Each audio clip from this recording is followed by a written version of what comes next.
नमस्कार। World news में आज मिडिल ईस्ट की जंग अब और भी खतरनाक होती नजर आ रही है, क्योंकि अब तक तो इस जंग में ऊर्जा ठिकानों पर ही हमले हो रहे थे, शिक्षण संस्थानों को निशाना बनाया जा रहा था, लेकिन अब इस जंग के परमाणु जंग में बदलने का खतरा मंडराने लगा है।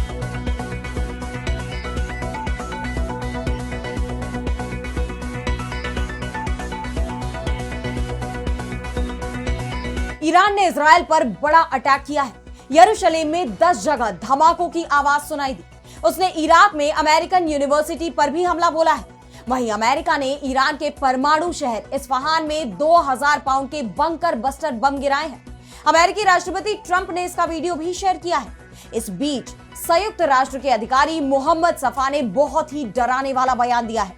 उन्होंने दावा किया है कि ईरान पर होने वाला है परमाणु हमला, जिसके बाद पूरी दुनिया में हड़कंप मच गया है, क्योंकि ईरान जंग का परमाणु जंग में बदलना पूरी दुनिया के लिए घातक साबित हो सकता है।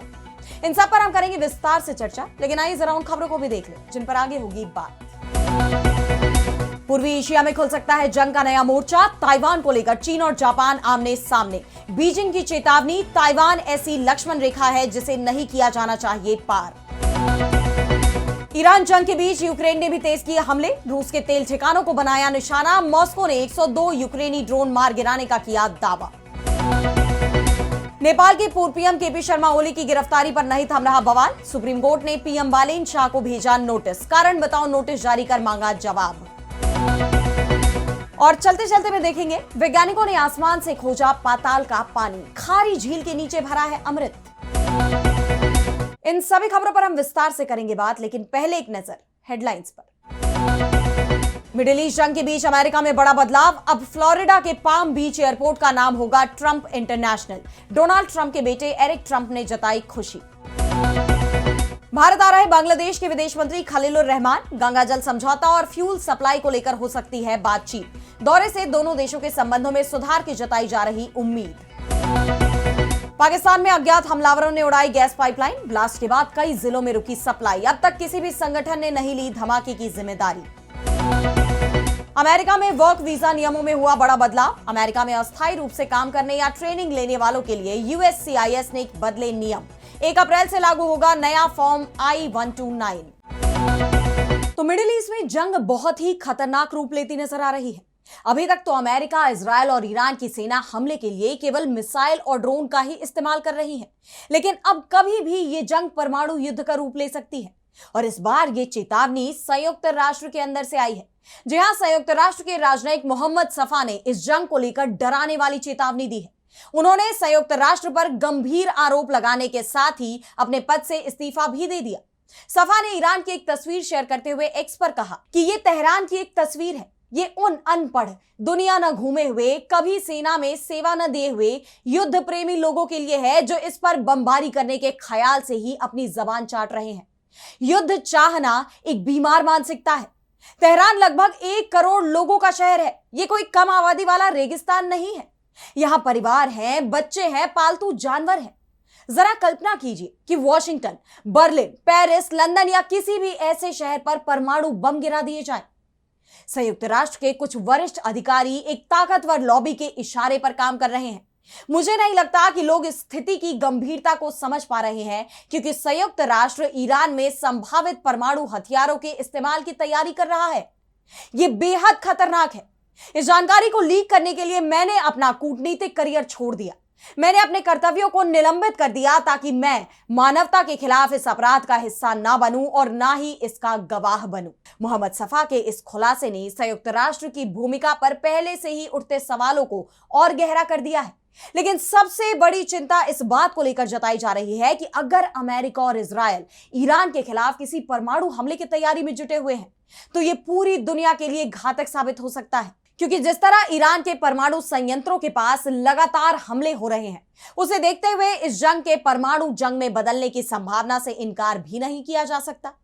अमेरिका के हालिया हमलों की बात करें तो अब उसने ईरान के प्रमुख शहर इस्फहान में एक बड़े हथियार गोदाम पर हमला किया है। वॉल स्ट्रीट जर्नल की रिपोर्ट के मुताबिक इस्फहान के हथियार डिपो को पूरी तरह नष्ट करने के लिए विशेष रूप से डिजाइन किए गए 2000 पाउंड यानी लगभग 907 किलोग्राम के भारी बंकर बस्टर बमों का इस्तेमाल कर हमला किया गया है। ये बम जमीन के काफी नीचे बने कंक्रीट के ढांचों को भेदने की क्षमता रखते हैं। अमेरिकी राष्ट्रपति डोनाल्ड ट्रंप ने अपने social media platform truth social पर इसका वीडियो भी पोस्ट किया है। लेकिन ईरान भी चुप बैठने को तैयार नहीं है। ईरान की इस्लामिक रिवॉल्यूशनरी गार्ड कोर यानी IRGC का दावा है कि ईरान की वायुसेना ने सेंट्रल ईरान के इस्फहान शहर के ऊपर अमेरिका निर्मित MQ-9 रीपर लंबी दूरी के ड्रोन को मार गिराया है। उसने खाड़ी देशों में अमेरिकी ठिकानों के साथ ही इजराइल पर भी जोरदार हमला किया है। यरूशलेम में 10 जगहों पर धमाकों की आवाज सुनी गई। इराक के सुलेमानिया स्थित अमेरिकन यूनिवर्सिटी पर भी हमले की खबर आई है। IRGC ने दावा किया है कि हमारी नौसेना ने अरब की खाड़ी में एक इजरायली मालवाहक जहाज पर बैलिस्टिक मिसाइल से हमला किया। ईरानी ड्रोनों ने UAE तट पर एक सैन्य अड्डे के बाहर अमेरिकी मरीन सैनिकों के एक समूह को निशाना बनाया। बहरीन के मनामा हवाई अड्डे के पास तैनात अमेरिकी 5वें बेड़े की ड्रोन रोधी प्रणाली को नष्ट कर दिया। वहीं कुवैत में स्थित एक अमेरिकी अड्डे पर मौजूद 2 उन्नत प्रारंभिक चेतावनी हवाई रक्षा रडारों यानी advanced early warning air defence radars को भी नष्ट कर दिया। हिजबुल्लाह की तरफ से भी इजराइल पर लगातार हमले किए जा रहे हैं। इजरायली सेना ने माना है कि दक्षिण लेबनान में उसके 4 सैनिक मारे गए और 2 घायल हुए हैं। मौजूदा हालात में क्षेत्र में युद्ध विराम की मांग जोर पकड़ रही है, लेकिन इजरायली प्रधानमंत्री बेंयामिन नेतन्याहू का कहना है कि वो इस युद्ध को खत्म करने के लिए कोई समय सीमा तय नहीं कर रहे हैं। हालांकि ट्रंप जरूर युद्ध विराम की तरफ झुकाव दिखा रहे हैं। वॉल स्ट्रीट जर्नल की रिपोर्ट में दावा किया गया है कि अमेरिकी राष्ट्रपति ट्रंप ने अपने सहयोगियों से कहा है कि वो ईरान के खिलाफ सैन्य अभियान खत्म करने को तैयार है, भले ही हॉर्मुज स्ट्रेट काफी हद तक बंद ही क्यों ना रहे। ऐसे में अब सवाल ये भी उठ रहे हैं कि क्या वो जंग को बीच में ही छोड़ने की तैयारी कर रहे हैं या फिर क्या उन्होंने ईरान के आगे सरेंडर कर दिया है। बहरहाल अब ये जंग आगे कहां जाती है ये देखना होगा। और अब बढ़ते हैं अगली खबर की तरफ, जहां हम बात करेंगे पूर्वी एशिया में खुलते जंग के नए मोर्चे की। तो ईरान जंग के बीच चीन भी पूरी तरह सक्रिय है। वो इस मौके का फायदा उठाने की कोशिश में नजर आ रहा है। जिस तरह फिलहाल अमेरिका ईरान जंग में उलझा हुआ है, ऐसे में ताइवान पर कब्जे के लिए चीन के पास एक अच्छा मौका है। वैसे तो पहले से ही ये चर्चा चल रही थी कि अगर पश्चिम एशिया में जंग छिड़ी तो चीन भी ताइवान पर कब्जा करने की तरफ बढ़ सकता है। और अब इसकी आशंका भी बढ़ती नजर आ रही है, क्योंकि चीन ताइवान के पास अपनी सैन्य मौजूदगी बढ़ा रहा है। उसने अपने पुराने कबाड़ फाइटर जेट्स को ड्रोन में तब्दील कर दिया और इस क्षेत्र में उन्हें तैनात कर दिया। ताइवान को भी इस बात का एहसास है कि चीन कुछ बड़ा करने की तैयारी में है। ऐसे में वो लगातार चीन की इन हरकतों को अंतरराष्ट्रीय मंच पर उठा रहा है। और सबसे बड़ी बात तो यह है कि उसे जापान से मदद भी मिलते दिखाई दे रही है। बीते दिन ही खबर आई थी कि जापान ने अब अपनी सैन्य ताकत को आक्रामक अंदाज में आगे बढ़ाते हुए लॉन्ग रेंज मिसाइलें तैनात करनी शुरू कर दी हैं, जिसका सीधा निशाना चीन है। जापान के अपग्रेडेड टाइप 12 मिसाइल करीब 1000 किलोमीटर तक वार करने में सक्षम है, यानी ये मिसाइलें सीधे चीन के मुख्य भूभाग तक पहुंच सकती हैं।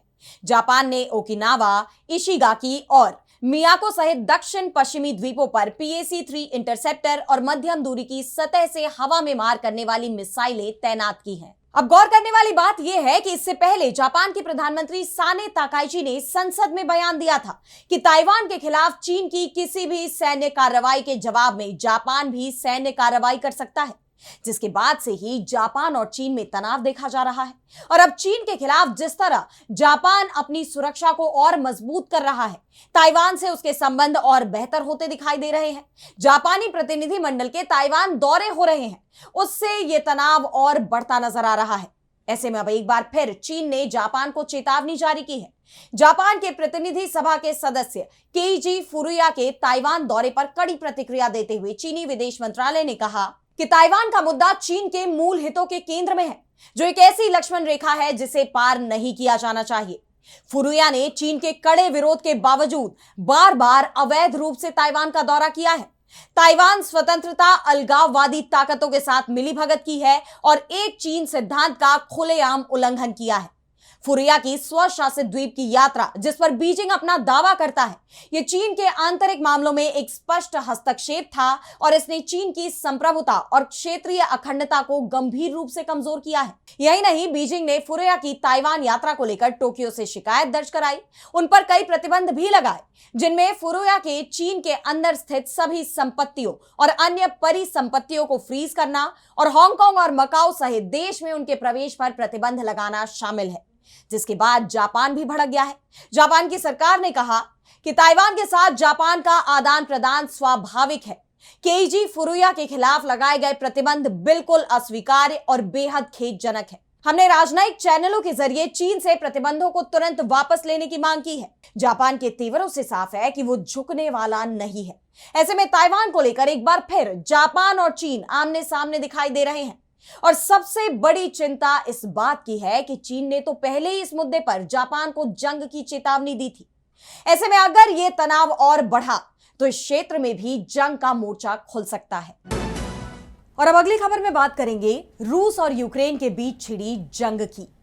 तो रूस और यूक्रेन के बीच पिछले 4 साल से जंग जारी है और अब यह जंग 5वें साल में प्रवेश कर चुकी है, लेकिन अभी तक इस जंग के खत्म होने के कोई आसार नहीं दिख रहे। और अब जिस तरह से अमेरिका ईरान जंग में उलझा हुआ है, उसके बाद यूक्रेन और ज्यादा कमजोर होता दिखाई दे रहा है, क्योंकि अमेरिका का पूरा ध्यान इस वक्त ईरान से चल रही जंग पर है। यही वजह है कि अमेरिका यूक्रेन की मदद भी नहीं कर पा रहा। ऐसे में यूक्रेन इस जंग में अकेला पड़ता हुआ दिख रहा है। लेकिन इस बीच यूक्रेन की तरफ से रूस के खिलाफ बड़ी कार्रवाई की गई है।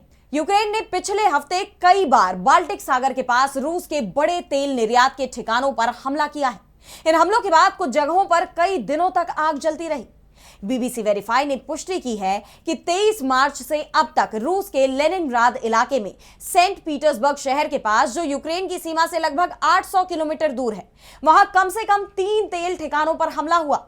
बाल्टिक सागर के अहम बंदरगाह उस्तलुगा और प्रीमोर्स्क पर अलग अलग हमले हुए हैं और साथ ही पास में मौजूद किरीशी तेल रिफाइनरी पर भी हमला हुआ। बता दें कि ईरान जंग शुरू होने से दुनिया भर में तेल संकट खड़ा हो गया है। ऐसे में यूक्रेन का रूस के तेल ठिकानों पर हमला एक बड़ी रणनीति के रूप में देखा जा रहा है। अब रूस के तेल निर्यात की बात करें तो फिनलैंड स्थित centre for research on energy and clean air के मुताबिक साल 2025 में रूस के कुल तेल निर्यात का 22% प्रीमोर्स्क से और 20% उस्तलुगा से गया था। ताजा आंकड़ों के मुताबिक 26 और 27 मार्च को रूस के तीनों बाल्टिक बंदरगाहों से किसी भी जहाज में तेल नहीं भरा गया। सैटेलाइट तस्वीरों में दिखाई दिया कि 24 मार्च को प्रीमोर्स्क में जलते तेल ठिकानों से भारी धुआं उठ रहा था। 27 मार्च को उस्तलुगा में आग और किरीशी रिफाइनरी को बड़ा नुकसान भी देखा गया। यानी यूक्रेन रूस को आर्थिक मोर्चे पर भी तोड़ने की कोशिश कर रहा है। वहीं रूसी रक्षा मंत्रालय ने बताया है कि रूसी वायु रक्षा अलर्ट सिस्टम ने बीती रात रूस के अलग अलग क्षेत्रों में 102 यूक्रेनी ड्रोन मार गिराए हैं। उनके बयान में कहा गया कि बीती रात सतर्क वायु रक्षा प्रणालियों ने बेलगोरद, कुर्स्क, वरोनेज, रस्तोव, वोल्गोग्राद, पेंजा, उलियानोव्स्क और समारा क्षेत्रों, क्रास्नोदार क्षेत्र, आजोव सागर और क्रीमिया गणराज्य के ऊपर 102 यूक्रेनी स्थिर पंख मानव रहित हवाई वाहनों यानी यूएवी को रोका और खत्म कर दिया। जिस तरह से इस क्षेत्र में हमले लगातार जारी हैं, दुनिया के हर कोने में जंग के ही हालात दिखाई दे रहे हैं। ऐसे में रूस यूक्रेन जंग को खत्म करने की मांग और तेज होती जा रही है। और अब अगली खबर में बात करेंगे नेपाल में मचे घमासान की। तो नेपाल की राजनीति में इन दिनों जबरदस्त उथल पुथल मची हुई है। बालेन शाह सरकार के कड़े रुख ने पूर्व सत्ताधारियों की मुश्किलें बढ़ा दी हैं। दरअसल हाल ही में पिछले साल हुए जेनजी आंदोलन के दौरान हुई हिंसा के आरोप में पूर्व प्रधानमंत्री केपी शर्मा ओली को गिरफ्तार किया गया और अब इस कार्रवाई ने पूरे देश में हलचल पैदा कर दी है। ओली की गिरफ्तारी के खिलाफ उनकी पत्नी राधिका शाक्य ने सुप्रीम कोर्ट में बंदी प्रत्यक्षीकरण याचिका दायर की। इस पर सुनवाई करते हुए कोर्ट ने बालेन शाह सरकार को कारण बताओ नोटिस जारी कर सफाई मांगी है। हालांकि जस्टिस मेघराज पोखरेल की पीठ ने ओली को तत्काल राहत देने से इनकार कर दिया, यानी ओली फिलहाल हिरासत में ही रहेंगे। आप जानते हैं कि यह मामला 8 और 9 सितंबर 2025 को हुए हिंसक प्रदर्शनों से जुड़ा है। जेनजी आंदोलन के दौरान हुई हिंसा में करीब 76 लोगों की जान चली गई थी। मालेन शाह सरकार ने अपनी पहली कैबिनेट बैठक में इस विद्रोह की जांच रिपोर्ट लागू करने का फैसला किया और इसके तुरंत बाद 28 मार्च को ओली और पूर्व गृह मंत्री रमेश लेखक को गिरफ्तार कर लिया गया। सरकार इसे न्यायिक प्रक्रिया बता रही है, जबकि ओली ने इसे राजनीतिक साजिश करार दिया है। लेकिन सरकार का एक्शन रुक नहीं रहा। 31 मार्च की सुबह काठमांडू के पूर्व मुख्य जिलाधिकारी छवि रिजाल को भी उनके निवास से गिरफ्तार कर लिया गया। रिजाल पर आरोप है कि उन्होंने ही प्रदर्शनकारी छात्रों पर गोली चलाने का आदेश दिया था। मालेन सरकार के महज 5 दिनों के कार्यकाल में यह 5वीं बड़ी गिरफ्तारी है। वहीं ओली की गिरफ्तारी के विरोध में उनकी पार्टी के कार्यकर्ता लगातार तीसरे दिन भी सड़कों पर है। नया बनेश्वर इलाके में सैकड़ों कार्यकर्ताओं ने बदले की राजनीति बंद करो के नारे लगाए। इस बीच नेपाल के धन शोधन जांच विभाग ने जांच का दायरा और बढ़ा दिया है। अब 3 पूर्व प्रधानमंत्रियों शेर बहादुर देवबा, केपी शर्मा ओली और पुष्प कमल दहल प्रचंड के खिलाफ मनी लॉन्ड्रिंग मामले में भी शिकंजा कसा जा रहा है। जानकारों का मानना है कि मालेन शाह सरकार के इन कड़े फैसलों से नेपाल की राजनीति आने वाले दिनों में और ज्यादा गर्मा सकती है। और अब चलते चलते में बात करेंगे खारे पानी के बीच मिले मीठे पानी के भंडार की। तो अमेरिका की ग्रेट सॉल्ट लेक अपनी एक अलग ही पहचान के लिए जानी जाती है और वो है इसका खारापन। इसमें इतना खारापन है कि इसमें इंसान चाह कर भी नहीं डूब सकता और जलीय जीव तो इसमें जिंदा रह ही नहीं सकते। लेकिन हाल ही में वैज्ञानिकों ने एक ऐसी खोज की है जिसने सबको हैरान कर दिया। झील के खारेपन के नीचे मीठे पानी का एक विशाल भंडार मिला है। दरअसल यूटा यूनिवर्सिटी के रिसर्चर्स ने एक अलग तरह से रिसर्च की। उन्होंने AEM यानी एयरबॉर्न इलेक्ट्रोमैग्नेटिक तकनीक का इस्तेमाल किया। इसमें एक हेलीकॉप्टर के जरिए जमीन के नीचे की बिजली और चट्टानों की हलचल को मापा गया। विज्ञान का तो नियम आप जानते ही हैं कि खारा पानी और मीठा पानी बिजली के प्रति अलग तरह से रिएक्ट करते हैं। बस इसी डेटा ने साफ कर दिया कि नीचे कुछ बड़ा छिपा हुआ है। तो जो जानकारियां निकलकर सामने आई हैं, आइए उनके बारे में जान लेते हैं। तो वैज्ञानिकों को मिले डेटा के मुताबिक ये मीठा पानी का भंडार जमीन के अंदर 3 से 4 किलोमीटर की गहराई तक फैला हो सकता है। अनुमान है कि ये करीब 2500 वर्ग किलोमीटर के बड़े इलाके में फैला है। झील के नीचे धसी हुई चट्टाने, रेत और गाद ने एक नेचुरल वाटर टैंक की तरह इस पानी को सदियों से संभाल कर रखा है। हैरानी की बात तो यह है कि कुदरत हमें सालों से इस बात का संकेत दे रही थी। झील के बीचों बीच अचानक नरकट के हरे भरे टापू उगाते थे। अब सवाल यह था कि बिना मीठे पानी के ये पौधे खारी झील के बीच कैसे बच गए। हाइड्रोलॉजिस्ट बिल जॉनसन खुद दंग है कि आखिर ये मीठा पानी किनारों से सफर तय करके झील के बिल्कुल बीचों बीच कैसे पहुंच गया। वैसे आजकल ये ग्रेट सॉल्ट लेक सूख रही है, जिसकी वजह से उसकी तली में जमी जहरीली धातुएं धूल बनकर हवा में घुलने लगी है। वैज्ञानिकों का मानना है कि इस नए मिले पानी का इस्तेमाल उन डस्ट हॉटस्पॉट्स को गीला रखने के लिए किया जा सकता है, ताकि जहरीली धूल शहरों तक ना पहुंचे। यह खोज सिर्फ यूटा के लिए ही नहीं, बल्कि दुनिया भर की सूखती खारी झीलों के लिए एक वरदान साबित हो सकती है। तो फिलहाल आज इस वर्ल्ड न्यूज में इतना ही। देश दुनिया की तमाम बड़ी खबरों के लिए आप देखते रहिए DB लाइव और मुझे दीजिए इजाजत। नमस्कार।